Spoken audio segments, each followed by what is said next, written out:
vez para falarmos de família. Queremos agradecer o casal que mais uma vez nos convidou, o irmão Roberto e o irmão Raquel, para que pudéssemos estar aqui, eu e minha esposa, nessa manhã, compartilhando um pouco daquilo que Deus deseja para as nossas famílias, porque a família é um projeto de Deus, amém? Não foi qualquer um que criou a família, não foi qualquer um que concebeu esse projeto, foi o próprio Deus Criador, amém? E por isso estamos aqui nessa manhã, reunidos em família, porque a família é a base da sociedade, a família é a base da igreja. Sem família não tem sociedade, sem família não tem igreja. E o inimigo tem tentado destruir a família, porque ele sabe que é a base de tudo. Mas louvado seja o nosso Deus, porque Ele é o Deus da família. Amém. E ao longo do tempo Ele tem preservado a família, em especial a família do seu povo. Amém? Amém. Fiquei muito feliz quando vi aqui essa decoração, vamos dizer assim, né? Quando cheguei ali eu recebi uma chavezinha. Quantos de vocês receberam essa chave? Amém. Semana da família, chaves da felicidade familiar. E ali a gente contempla algumas chaves, né? A chave da confiança, a chave da gratidão, dos bons pensamentos, da bondade, da esperança, da paz e da alegria. Imagina todas essas chaves na sua casa. Amém. Que bênção que vai ser. E essa manhã a gente quer falar um pouquinho de algumas dessas chaves especiais que Deus deixou para a felicidade das nossas famílias. Eu lembro de uma história que aconteceu aqui bem pertinho, no bairro da Luz. Quantos conhecem o bairro da Luz? Pertinho aqui da gente, né? Fica ali o shopping da Pedreira, né? E maridos, convidem suas esposas para dar uma voltinha lá no shopping da Pedreira. Amém. Bonito. As esposas vão gostar, sim ou não, esposa? Amém, amém. E ali naquele bairro, no bairro da Luz, aconteceu uma história muito interessante. Ali tem um chaveiro que mora ali naquele bairro que se chama Seu Vicente. E uma certa ocasião, uma mãe muito nervosa, desesperada, foi procurar o Seu Vicente. Era um final de tarde, um dia chuvoso, e aquela mãe chegou ali desesperada e falou: Seu Vicente, eu preciso da sua ajuda com urgência. Eu saí de casa para resolver algumas coisas, aproveitando que o meu filho estava dormindo, tranquei a porta e saí. E ao chegar em casa, procurei a chave na bolsa e cadê a chave? Aquelas que são mães, né, devem saber o desespero que essa mãe deve ter passado. O filho pequeno dormindo, e agora cadê a chave? Se ele acorda, como é que vai ser? E lá foi o Seu Vicente, uma caixinha de ferramenta deles. Chegando lá, era uma daquelas fechaduras bem antigas, aquelas bem difíceis, gente, de você abrir, muito antigas. Mas Seu Vicente, como um hábil e antigo, né, mestre da profissão, pegou sua caixinha de ferramentas, foi lá, mexeu nos pinos, no segredo, pegou a chave mestra, em poucos minutos aquela porta se abriu. O Seu Vicente conta que a maior felicidade dele naquele dia não foi o dinheiro que ele ganhou por ter concluído aquele trabalho, né, com tanto êxito, mas foi o poder ter restaurado de novo a paz e a felicidade naquele lar, a paz e a felicidade daquela família. Pode ser que nessa manhã tenham muitas famílias aqui se sentindo como aquela mãe, desesperadas, ansiosas, né? Agitadas. A gente sabe que muitas coisas de ruim têm acontecido com a família aqui nessa terra. É um mundo de pecado. Mas eu quero dizer uma coisa para vocês nessa manhã.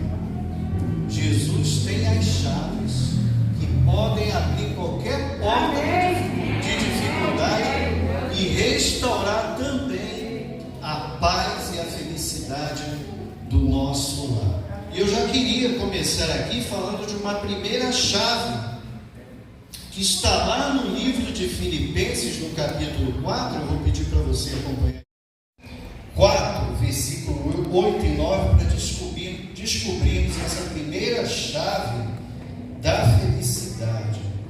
Diz assim o apóstolo Paulo: finalmente, irmãos,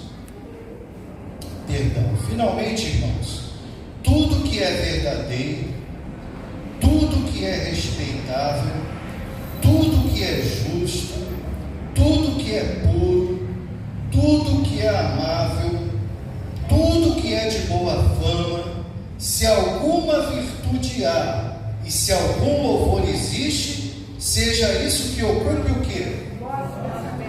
Vosso pensamento. Verso 9: o que também aprendestes e recebestes e ouvistes e vistes em mim, isso praticai, e o Deus da paz será convosco. Amém?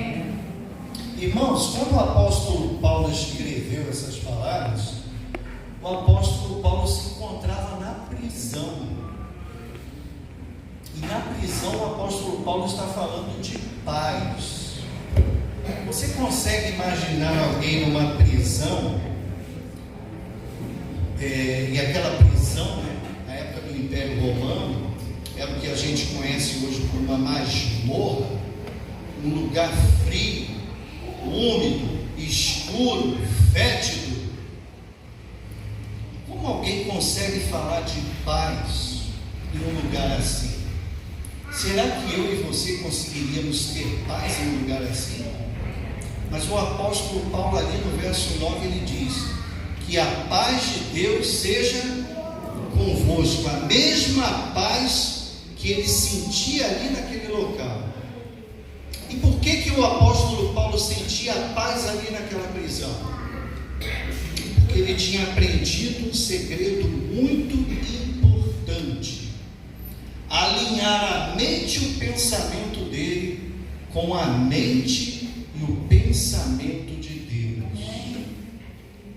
Será que nós já conseguimos fazer esse alinhamento da nossa mente e do nosso pensamento com o pensamento e a mente de Deus? Queridos, para cada verdade de Deus, cada verdade de Deus que se encontra em sua palavra, Satanás tem uma mentira para se opor a cada verdade dessa. Para cada verdade, uma mentira. Para cada verdade, uma mentira. Vocês querem ver como é que a coisa funciona? Deus diz assim para você: eis que estou convosco todos os dias. Ele está falando para você e para o seu lar, para a sua família. Olha, Roberto, eis que eu estou com você e com a sua família todos os dias. Amém. Até que eu volte. Amém. E ele fala isso para o Davi também: Davi, eis que eu estou com você e com a sua casa todos os dias até que eu volte. Mas aí sabe o que Satanás diz? Satanás diz assim: Deus te abandonou. Olha o caos em que sua família se encontra. Eu oro a Deus para que nenhuma família hoje aqui se encontre numa situação de caos. Mas a gente sabe que mesmo dentro da igreja, infelizmente, tem muitas famílias hoje que estão vivendo um caos familiar. E quando você pensa na verdade de Deus, Satanás te ataca com uma mentira como essa. Querem ver outra? Deus diz assim para você: João, você e sua casa já são mais do que vencedores. Amém? Amém? Amém? Mas aí Satanás vem e diz assim: que nada, João, você é um perdedor. Olha o seu lar como se encontra. Satanás é terrível, né, irmãos? Ou então, Deus diz assim: em mim, irmã Lázaro, você e sua casa podem todas as coisas em mim. Mas aí Satanás faz assim: desista. A sua família é um caso perdido, seu filho é um caso perdido, seu cônjuge é um caso perdido. É assim que Satanás trabalha. Queridos, a principal batalha do grande conflito se dá aqui, na minha e na sua mente. E agora eu quero fazer uma pergunta para vocês. Devemos colocar a nossa confiança aonde? Na verdade de Deus ou na mentira de Satanás? Mas infelizmente, muitas famílias têm colocado a sua mente e o seu pensamento baseado nessas mentiras de Satanás. Vem o divórcio, vem as separações, porque a mentira de Satanás acaba prevalecendo na sua mente. Viram como é importante guardarmos as janelas da nossa alma? Satanás é um inimigo que não dorme, que não brinca, que quer destruir a família. Por isso precisamos alinhar a nossa mente à verdade de Deus. E isso não é uma questão de sentimentos, irmãos. Isso é uma questão de escolha. Ah, Deus disse que está comigo e com a minha família. Só que eu não sinto isso. Deus diz que nele, eu e minha família podemos todas as coisas. Só que eu não estou sentindo isso. Irmãos, a nossa fé não deve se basear e se fundamentar em sentimentos, mas sim na palavra do Senhor. Amém? Amém. Então, quando Satanás vier com a mentira dele, vamos fazer como Paulo fazia. Olha como Paulo fazia ali naquela prisão. Satanás dizia para ele: Paulo, você é um perdedor. E sabe o que Paulo respondia? Em Cristo sou mais do que vencedor. E Satanás ainda dizia: Paulo, chegou o fim do seu ministério. E Paulo respondia: tudo posso naquele que me fortalece. Satanás dizia: desiste de Deus, Paulo. Deus te abandonou nessa cela fria, escura, fétida. E Paulo respondia: nada poderá me separar do amor de Deus. Amém? Irmãos, qual era o segredo de Paulo? Qual era o segredo de Paulo? Paulo acreditava na verdade de Deus e dizia não às mentiras de Satanás. Precisamos aprender a dizer não às mentiras de Satanás. Às vezes estamos vivendo anos dando ouvidos às mentiras de Satanás, e por isso estamos vivendo uma vida derrotada, uma família derrotada, um casamento derrotado, pais que não se entendem mais com filhos, filhos que não se entendem mais com os pais, porque acham que não há mais solução para o seu problema.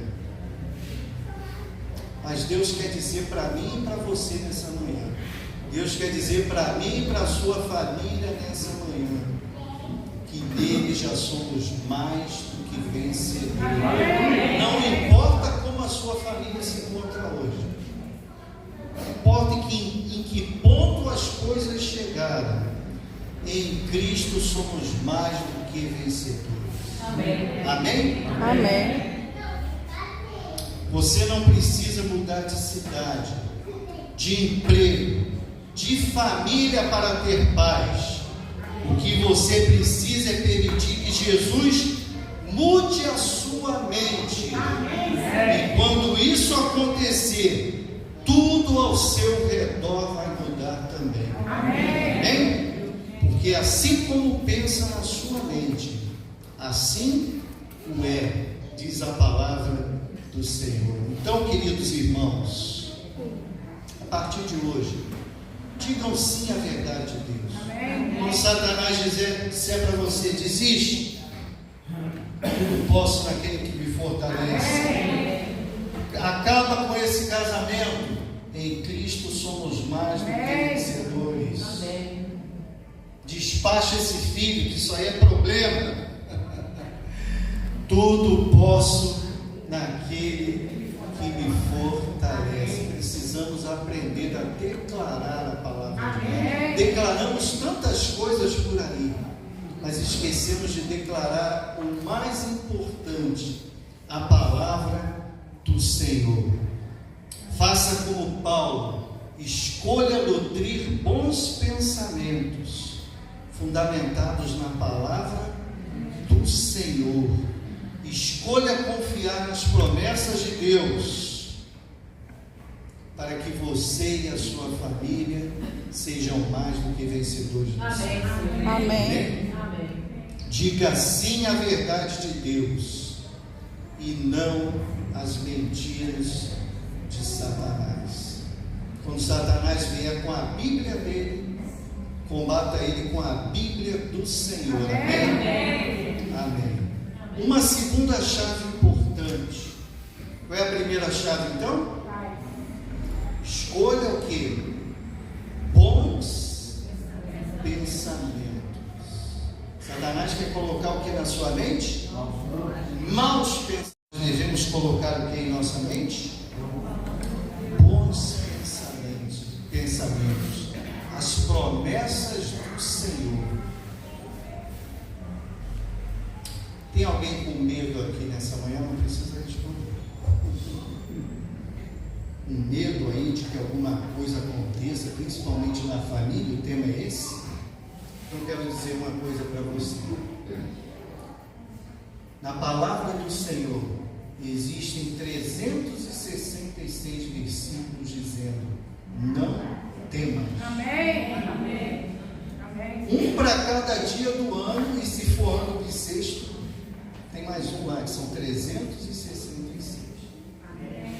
Não temas, eu estou contigo. Amém. Não temas, eu estou com a sua família.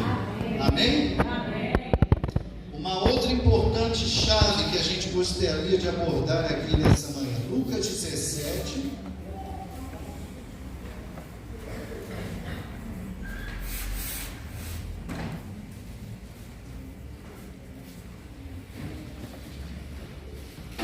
É gostoso ouvir esse som de Bíblia sendo folheada assim, eu gosto.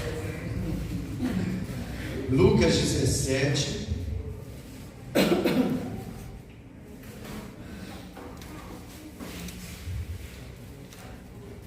Ali a partir do versículo 11. Eu não vou ler todos esses versículos, porque é uma história bem conhecida. Fala sobre a cura de quantos leprosos? 10 leprosos. Jesus estava passando ali entre Samaria e Cafarnaum, entrou em uma aldeia, como era o costume dele, e 10 leprosos souberam que Jesus estava ali, naquela aldeia. Vocês sabem que a vida do leproso não era nada fácil. Leproso era uma pessoa tida como impura. Pelas leis judaicas, ele não poderia se aproximar de alguém a menos de 100 metros. E se ele passasse desse limite, ele tinha que gritar: impuro, impuro, para que as pessoas soubessem que ali vinha um leproso e desviassem então o seu caminho. E aqueles homens chegaram então à porta da aldeia, porque não podiam ali entrar, e gritaram por Jesus. Jesus então saiu da aldeia, foi ao encontro daqueles homens, viu a necessidade deles e deu uma ordem então: vão se apresentar ao sacerdote. E a história que o relato nos conta, depois você pode ler em casa, Lucas 11, de 1 a 19, conta um relato que quando aqueles homens chegaram lá no sacerdote, o que aconteceu com eles? Estavam curados da lepra. Curados da lepra. Essa história é muito interessante, porque primeiro ela mostra que Jesus escuta o nosso clamor. Amém. Eles clamaram, Jesus ouviu, veio ao encontro deles, viu a necessidade que tinham. Eu não sei qual é a sua necessidade da sua família dessa manhã, mas se você clamar, Jesus também vai vir ao encontro do seu lar. E vai ajudar a resolver todas essas necessidades. E assim ele fez com aqueles homens. Mas a história conta que quantos voltaram ali para agradecer por aquela cura? Vocês lembram? Apenas uma pessoa. E Jesus, quando olha para aquele homem, ele ainda fala assim: só esse estrangeiro voltou? Sabe o que isso nos diz? Que aquele que voltou era um samaritano, e os 9 que não voltaram eram judeus. Os religiosos foram curados e não voltaram. Aquele que não era tão religioso foi o que voltou para agradecer. E sabe o que Jesus falou para ele? A tua fé te salvou. 9 foram curados da lepra, mas só um alcançou a salvação em Cristo Jesus. E por que ele alcançou a salvação? Porque ele voltou para agradecer. Queridos, essa é a segunda chave que a gente gostaria de comentar com vocês aqui nessa manhã. Gratidão. Devemos focar nas bênçãos divinas em vez de focar nos problemas. Porque o meu lar está assim, minha esposa assim, meu cônjuge assim, meu filho assim, e é problema financeiro, e é saúde, e é isso, e é aquilo, e esquecemos de focar nas bênçãos, naquilo que o Senhor já fez e continua fazendo na nossa vida e no nosso lar. Coração grato traz salvação, traz renovação, traz restauração, porque Deus quer curar a nossa família muito mais do que de uma enfermidade física. Deus quer nos curar da pior enfermidade, aquela que o pecado nos trouxe, a enfermidade espiritual. Nessa manhã Deus quer curar a minha e a sua família da principal enfermidade, que é a enfermidade espiritual. Nós precisamos aprender a ser gratos, precisamos aprender a contar as bênçãos. Ciro, mas nessa manhã eu não estou conseguindo me lembrar de nada que Deus fez por mim. Nossa, se você chega nesse ponto, que eu acho difícil, né? Que alguém aqui não lembre alguma coisa que Deus fez. Então, se você não pode louvar a Deus pelo que Ele fez, louve então ao Senhor pelo que Ele é. Amém. Deus de bondade, amor, misericórdia, justiça, compaixão. Lemos isso na lição da escola sabatina. Um Deus de compaixão, um Deus que entregou a sua vida por mim e por você. Quantos motivos temos para agradecer? Escolha, querido, a gratidão, escolha bons pensamentos, escolha a gratidão. E tem mais uma chave, uma última chave que eu gostaria de compartilhar com vocês nessa manhã. Essa chave está em Filipenses, o mesmo livro, Filipenses 4, nós começamos lendo, Filipenses 4, no versículo 4,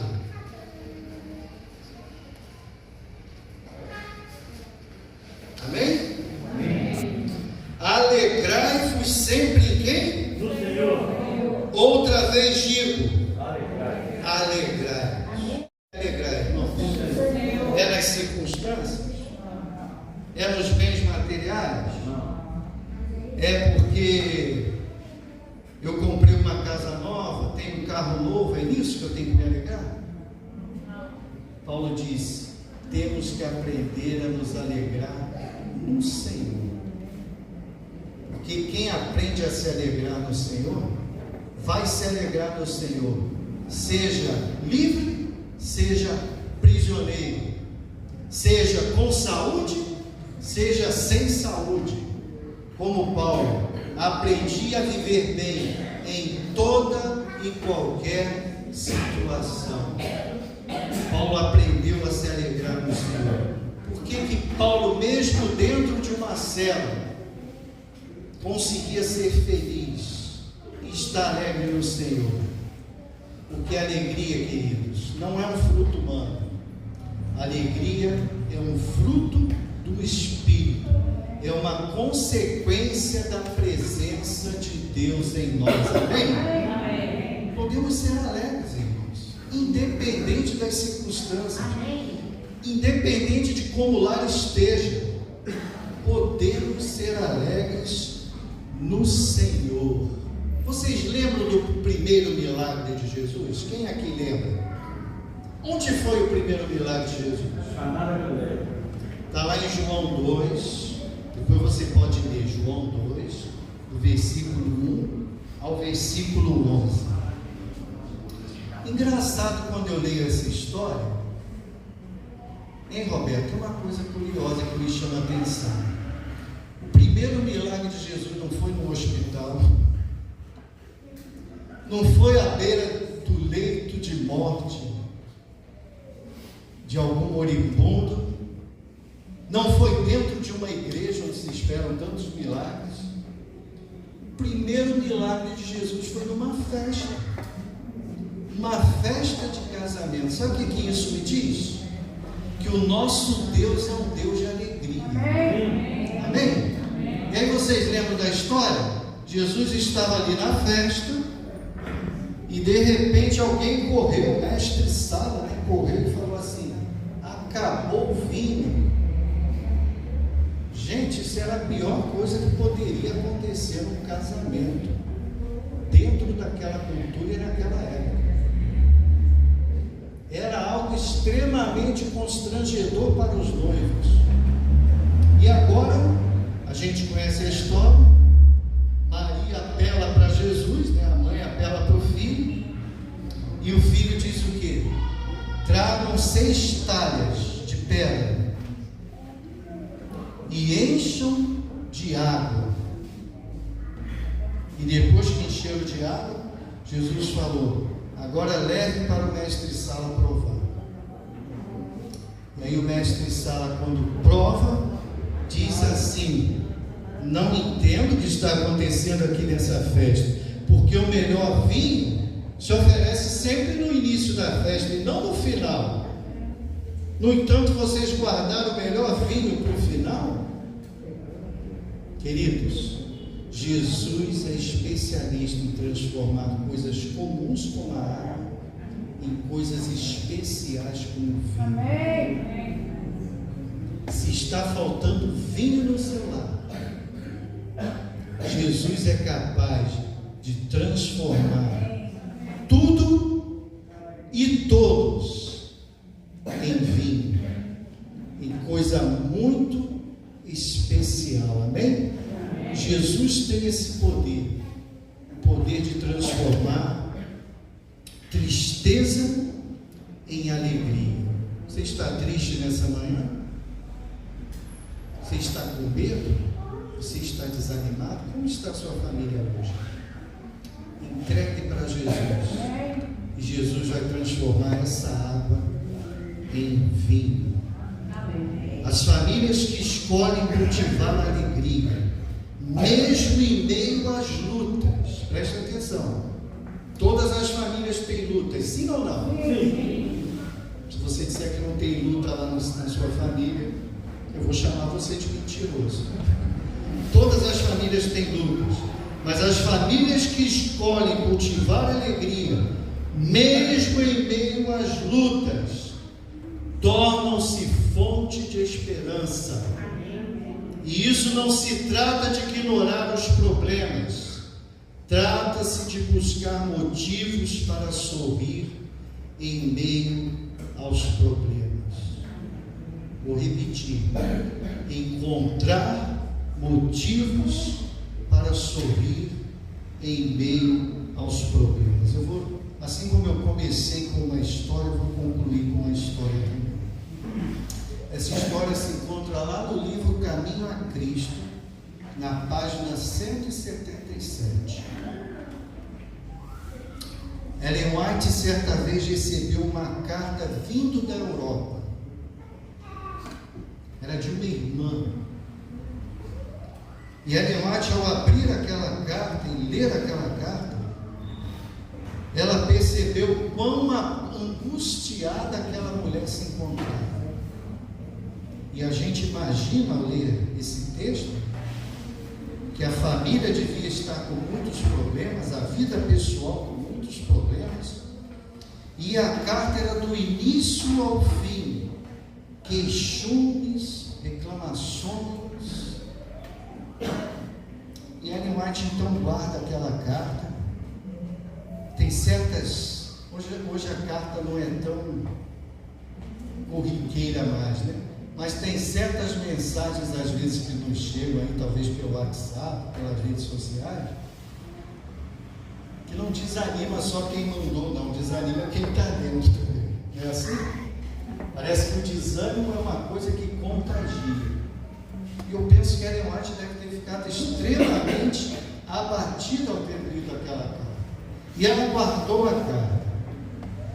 E aquela carta ficou tão ali na mente dela, que uma noite depois ela deitou-se para dormir e teve um sonho. Sabe que sonho foi esse, irmãos? Preste atenção nesse sonho. Ela disse que se encontrava num lindo jardim. E sabe quem estava ao lado dela nesse lindo jardim? A irmã lá da Europa que tinha escrito aquela carta. Ellen White estava naquele lindo jardim andando ao lado daquela irmã.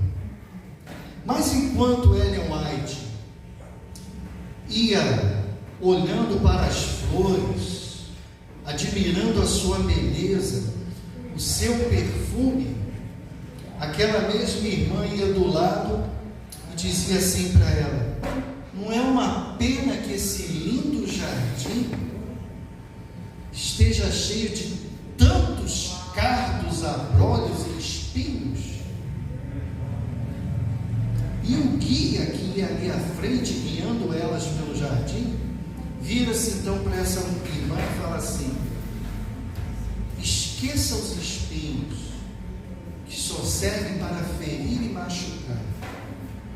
Colha as rosas, os lírios e os cravos. Amém? Amém. Essa é a mensagem de Deus para mim e para a sua família nesta manhã.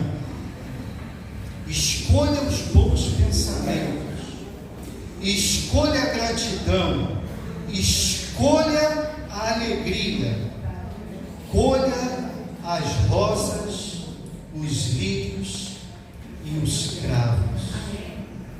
Colha as rosas, os lírios e os cravos do seu esposo. Colha as rosas, os lírios e os cravos da sua esposa. Colha a rosa, os lírios e os cravos dos seus filhos.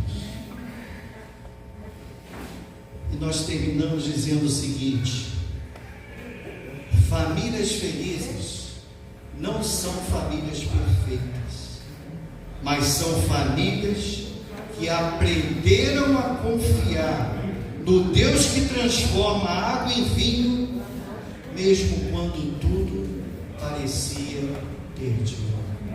Que o Senhor abençoe as nossas famílias. Amém.